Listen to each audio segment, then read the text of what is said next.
मायालाई केदुमा बैना रिसेन्टली लाली बजार मुभीको नयाँ गीत रिलिज भएको छ अनि म खासै गीतको बारेमा डिस्कस गर्दिन थिएँ तर यो गीतसँगै यसको म्युजिक भिडियोले मलाई यति इम्प्रेस गरेको छ कि I could not stop myself from talking about this song.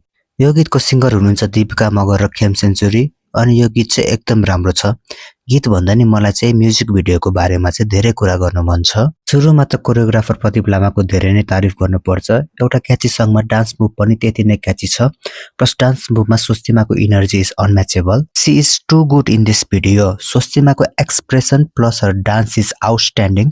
भिडियोको context बुझ्दा चाहिँ यस्तो लागिरहेछ कि उसलाई चाहिँ जबरदस्ती डान्स गराउन लगाएको छ। We can see the sadness in her face. त्यही पनि उसले त्यो स्याडनेसलाई लुकाएर फेसमा स्माइल ल्याएर डान्स गरिरहेको छ। Which looks fabulous on the screen. Plus child actor Samaira थापाले पनि सुनमा सुगन्ध थप्ने काम गरेको छ। She goes toe to toe with Swastima. यति सानो उमेरमा यतिको ओकमा डेडिकेसन छ भनेपछि चाहिँ her future is super bright. भिडियोको लिडमा यदि स्वस्तिमा मात्र भएको भए चाहिँ it might only look good तर समाएर पनि सँगै भएर भिडियो चाहिँ आउटस्ट्यान्डिङ देखेको छ। अनि यो साउट आउट टु सिनेमाटोग्राफर जसले गर्दा भिडियो चाहिँ एकदम स्मुथ देखेको छ। Camera movement is outstanding. Camera चाहिँ एउटा प्लेसबाट अर्को प्लेसमा यति फ्ललेसली गइरहेको छ। प्लस मलाई सबभन्दा धेरै मन परेको एक्सपेक्ट चाहिँ यो भिडियोको के हो भनेपछि जब एक्टर्सहरू चाहिँ डान्स गरिरहेको हुन्छ त्यति बेला कट्सहरू चाहिँ एकदम मिनिमल छ। मस्टली एउटै सर्टमा फुल कोरियोग्राफी देखाएको छ। त्यो कारणले चाहिँ हामीले डान्स मुभहरू एकदम डिटेलमा देख्न सकिन्छ।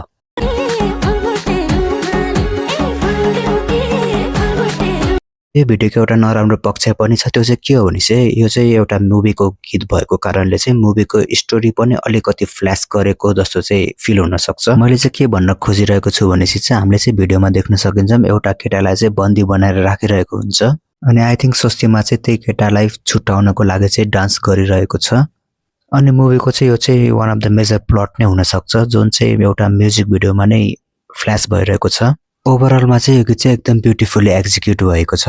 स्वस्तिमाको इनर्जीदेखि लिएर कोरियोग्राफीदेखि लिएर क्यामेरा मुभमेन्टदेखि लिएर editing pattern everything is outstanding. यही गीतको कारणले चाहिँ I am genuinely looking forward to watch this movie as soon as possible.